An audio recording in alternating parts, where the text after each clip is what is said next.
My wife sent a cold message. Ceremony canceled. Await contact from my attorney. I serenely replied, as you desire, then discreetly removed my name from our home loan application. Within 48 hours, her legal representative was frantic, demanding explanations. I recall the precise moment my existence turned upside down. I was standing in a supermarket queue, holding a basket filled with trivial items like frozen pasta and scented waste bags, when my mobile vibrated. I looked down and saw her name, Vanessa, my fiancée, the passion of my existence. Or so I believed. I opened the message nonchalantly, anticipating something about supper or the nuptial guest roster. Instead, I received a gut punch with 8 words: ceremony canceled, await contact from my attorney. That was all. No clarification, no sentiment, not even proper punctuation. Besides the full stop at the end, just an icy professional dismissal, as if I were a business agreement she decided to nullify. I stood there, immobilized. The cashier needed to call me twice to say it was my turn. I robotically paid for the purchases, drove home in quietness, and remained seated in the driveway for 15 minutes before even entering. I wasn't weeping.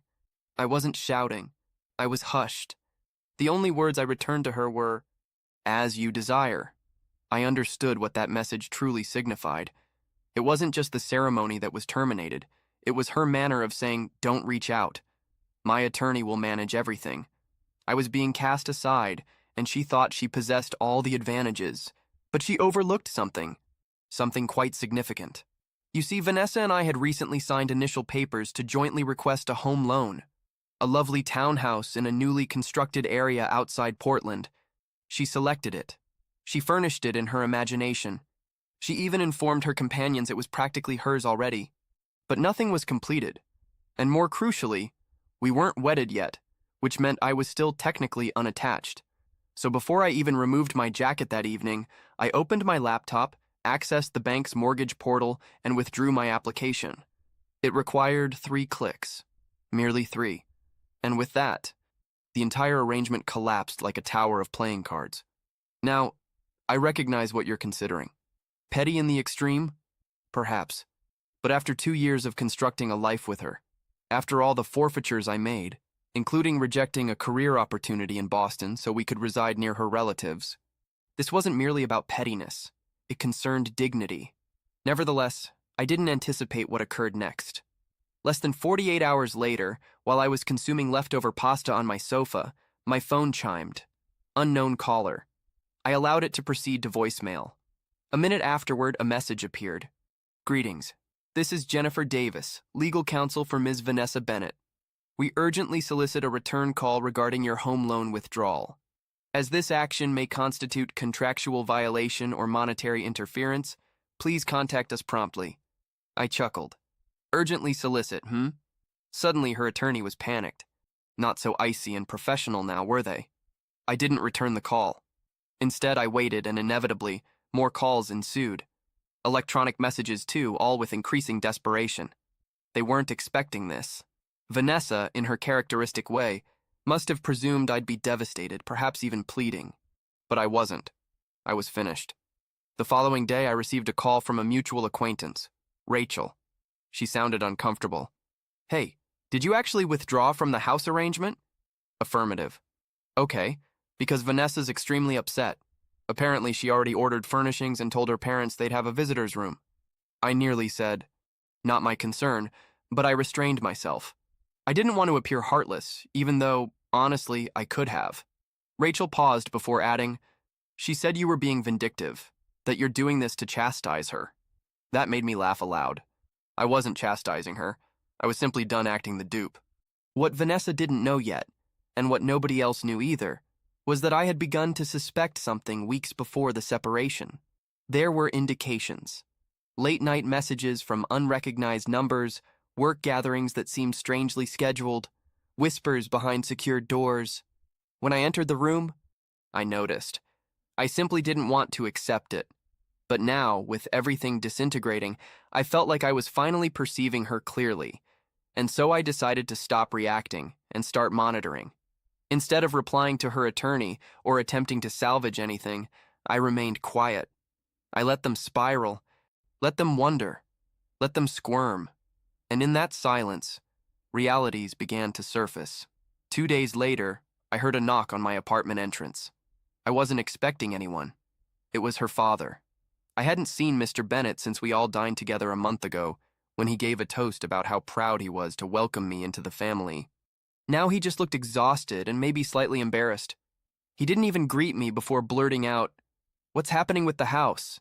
I crossed my arms and said, "I'm not purchasing a house with someone who informs me we're finished via message and sends her attorney to converse with me. Are you here as her delegate?" His gaze lowered. "No, I'm here because she won't tell us anything. 1 minute she's saying the ceremony's canceled, the next she's yelling about furniture invoices and credit checks. I just want to comprehend what's occurring." For a moment, I contemplated revealing everything to him, but I didn't. I just said, "She terminated it. I respected that. She can handle the repercussions."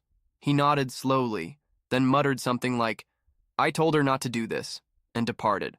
I watched him leave, and a peculiar calmness settled over me. But the narrative wasn't concluded, not even remotely, because what I didn't realize at the time was that Vanessa hadn't just surprised me.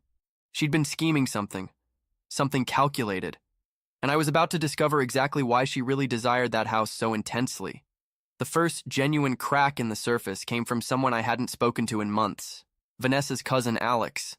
We were never close, but we'd shared beverages at a few family events and bonded over both being outsiders in her tightly wound social circle. He messaged me unexpectedly. "Hey man, sorry about what happened. I didn't know how chaotic it was until now. Just wanted to say you dodged a projectile."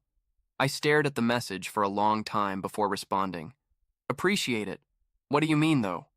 Alex's response was immediate. "I probably shouldn't reveal more. Just inquire about Thomas." The name didn't register initially. It was common enough. I'd met a few Thomases through her work events, maybe a couple at those dreadful weekend wine tastings she used to drag me to, but none stood out. I didn't reply. I didn't need to.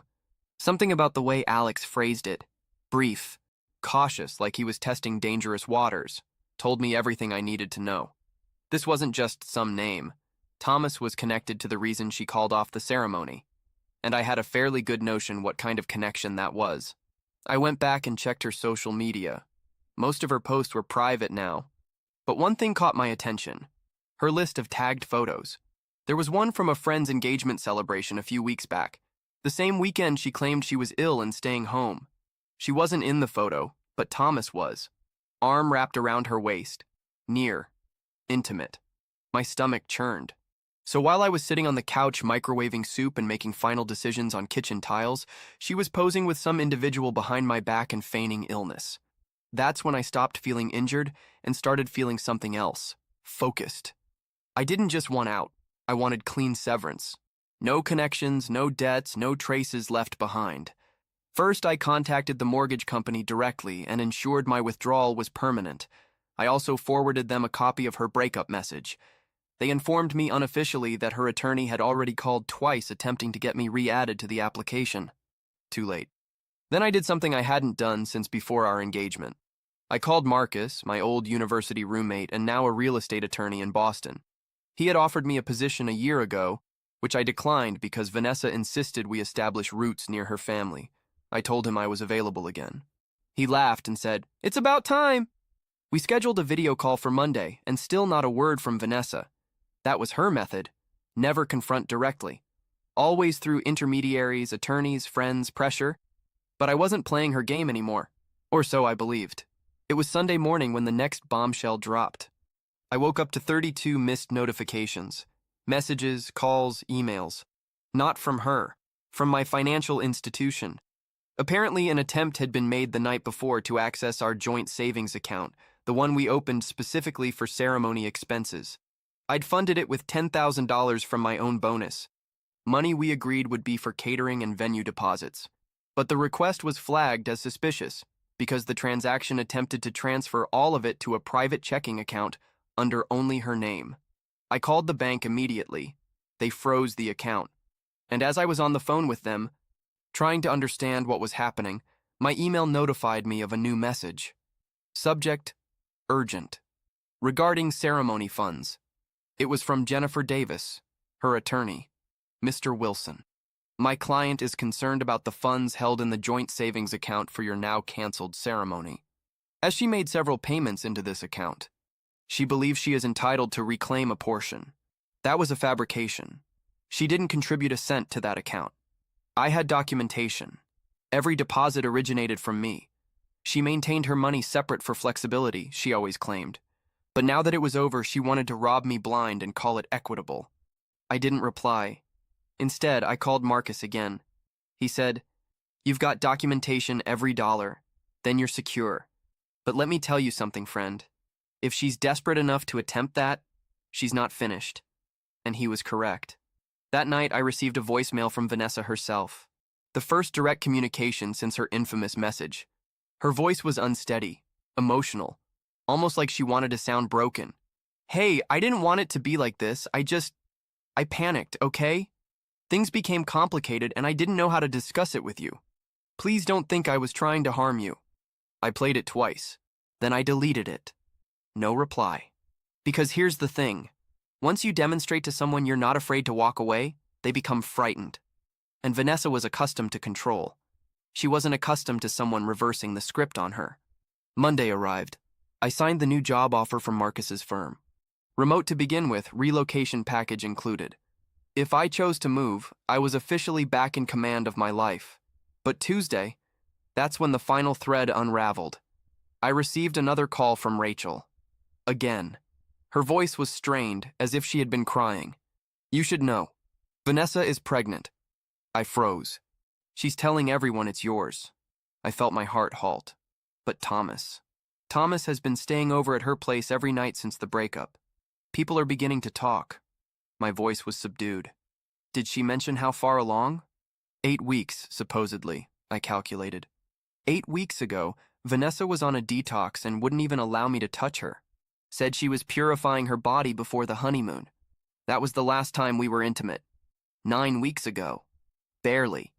Which meant there was a genuine possibility the child wasn't mine, but she was already preparing the groundwork to entrap me, to bind me to her with something permanent, to possibly claim paternity, maybe even child support, all while I vanished from her future mortgage.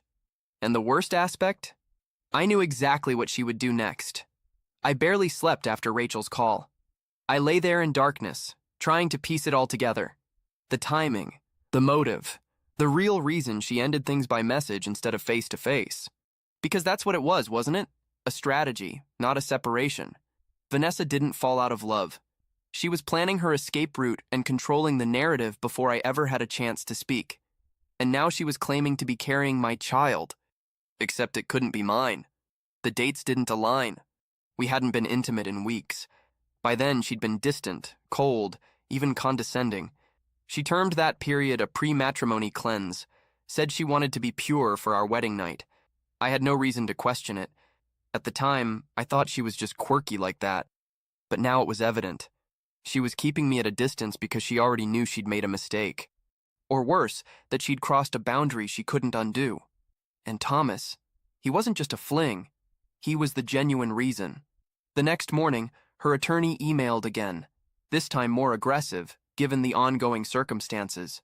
"My client is considering legal action related to financial abandonment and emotional distress. She has also asked me to formally notify you of her pregnancy and your presumed parental responsibilities." Presumed. That word chilled me. They were trying to rush me, corner me, force me into a position where I either responded emotionally or made an error they could exploit in court. But I didn't panic. I played it intelligently. I contacted Marcus again and told him everything. The alleged pregnancy, the paternity questions, the financial threats. He told me to get ahead of it, make the first legal move. You need documentation that proves she's manipulating the situation. So I did. That day, I hired a local attorney who specialized in family and financial law. Her name was Patricia Klein, and she was sharp, cold even. But that's what I needed. She drafted a formal letter and sent it to Vanessa's attorney the next morning.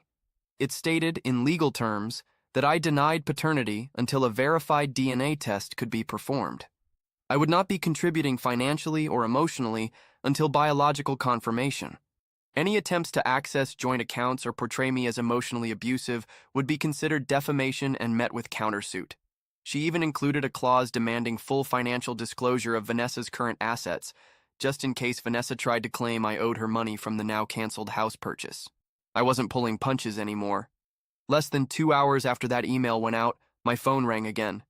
This time, Vanessa didn't leave a voicemail. She called again and again, 6 times in one afternoon. I didn't answer, but Patricia received a call from Jennifer, her attorney, that evening. She said Vanessa was distressed and felt ambushed, that we should have handled things privately, that we were escalating a personal matter into a public one. To which Patricia replied, she made it public when she introduced legal counsel and threatened financial action. My client is simply responding. I wish I could say I felt nothing, but the truth is I felt everything. Anger, sorrow, remorse, mostly remorse. Not because we were finished, but because I ignored every warning sign leading up to this.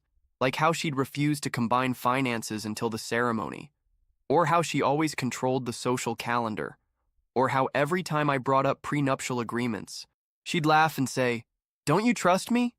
But the worst part, I think a part of me still wanted to believe this wasn't real, that perhaps she was frightened, that perhaps Thomas was just a mistake and she was trying to fix things. But reality has a way of striking you in the face when you're not looking. And that strike came 2 nights later from Thomas himself.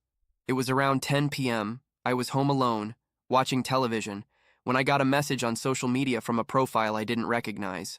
No profile picture, just a first name. Thomas.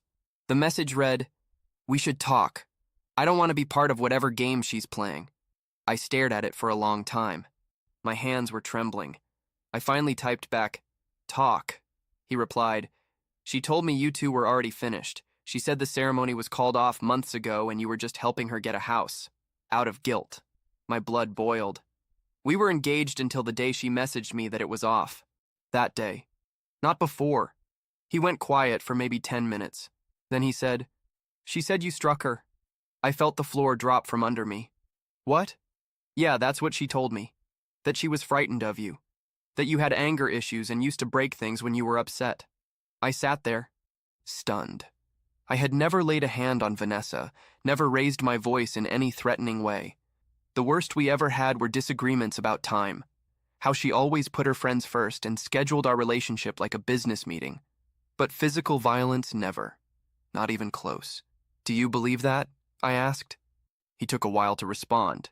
Then, "No, not anymore." I called Patricia the next morning and told her everything. She immediately filed a protective counterbrief, basically a preemptive legal defense in case Vanessa tried to fabricate any abuse allegations to gain sympathy in court. This was becoming darker than I ever imagined. But the final communication that came on Friday, I received an email from the mortgage lender. Not just a generic update, a personal apology. They'd been contacted again by Jennifer Davis, asking if there was any way they could proceed with the home loan without me. Vanessa had attempted to fake a revised document, claiming I had removed myself willingly with no financial expectation. The bank flagged it instantly because I hadn't signed anything. She had forged my signature. I forwarded the email to Patricia. She was silent for 10 minutes. Then she called and said, "This is fraud. We can take this to the authorities." I didn't want that. Not yet. I just wanted it to end. But part of me knew this wasn't over because Vanessa was unraveling and desperate. People don't go down quietly. The week that followed felt like a blur. Every day there was a new development, a new crisis that Vanessa and her attorney tried to create. It was exhausting, but simultaneously, it was satisfying to see how quickly she was losing control of everything. The more she tried to manipulate the situation, the more she exposed herself. I received another call from Rachel. This time, her voice was panicked. She was practically whispering as she spoke. "You won't believe this, but Vanessa, she's telling everyone she's miscarried." My stomach plummeted. What? I didn't mean to shout, but it just came out when she posted about it last night. And now everyone's sending their condolences. She's telling people she lost the baby right after the breakup. I sat there motionless, absorbing her words. The sheer audacity of it left me stunned. Was she using the miscarriage as a way to soften the betrayal, to gain sympathy and control the narrative, painting herself as the victim? Was that the move? I didn't know if she was lying or telling the truth, but I knew one thing for certain. Vanessa was losing it. She was scrambling for any way to get back into the driver's seat of this story, and now she was using a fake miscarriage as her escape. It wasn't long before Jennifer, her attorney, contacted Patricia again. This time the tone was different. Instead of acting aggressively, they tried to sound conciliatory.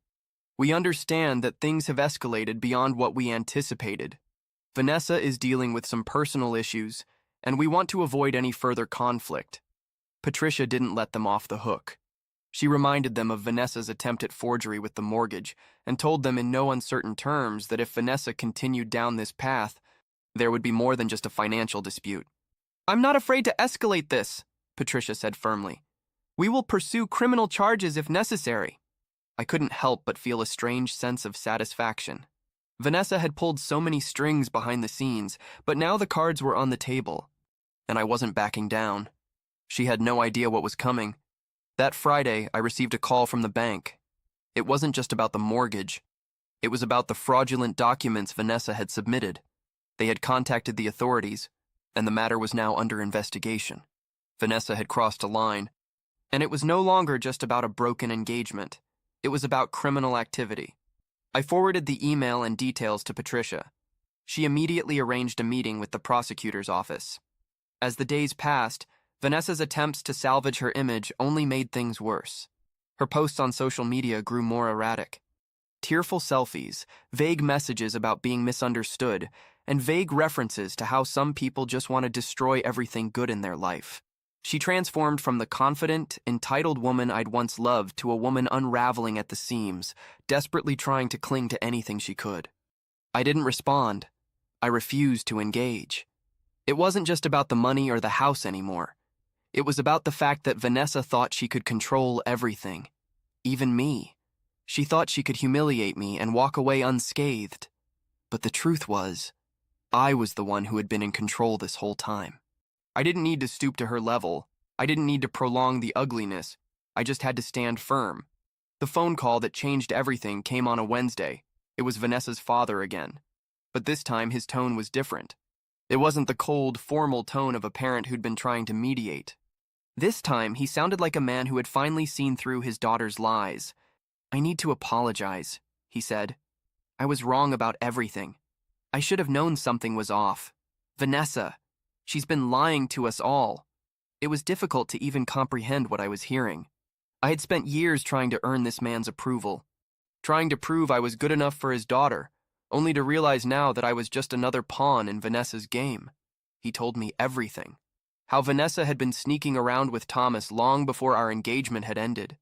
How she had fabricated the pregnancy and miscarriage stories to manipulate the people around her. How she had even borrowed money from her parents to try and maintain the charade. The whole time, I had been playing the fool. "I'm sorry," he repeated. "I'll do everything I can to make things right. We'll fix this." I didn't know what to say. Part of me wanted to rage at him for not seeing it sooner, for enabling Vanessa. But another part of me, the part that was beginning to accept the truth, knew that nothing could change the past. Nothing could erase the pain or the betrayal. But what I could do, what I was finally able to do, was walk away. Completely. I blocked her number. I deleted everything related to her from my life, from social media to old messages. I even returned a few of her possessions, the ones I knew she would miss most, and left them at her parents' house. She tried to reach out a few more times, but by then, I was so far removed from the person I had been, from the life I had built around her, that I simply didn't care anymore. And that was the hardest part of all, realizing that no matter how much I loved her once, the woman I thought she was never truly existed. She was always playing a game, and I was just one of the pieces. A year has passed since that nightmare. Vanessa's life is in disarray. As far as I know, I don't care enough to keep tabs on her anymore. As for me, I've moved forward. I'm rebuilding. I've purchased a new residence, one that's all mine. The mortgage is in my name, and for the first time in a long time, I feel liberated. But I will never forget the lesson I learned from all of this. Don't let someone else's manipulation define your existence. I was a fool, but I won't be again.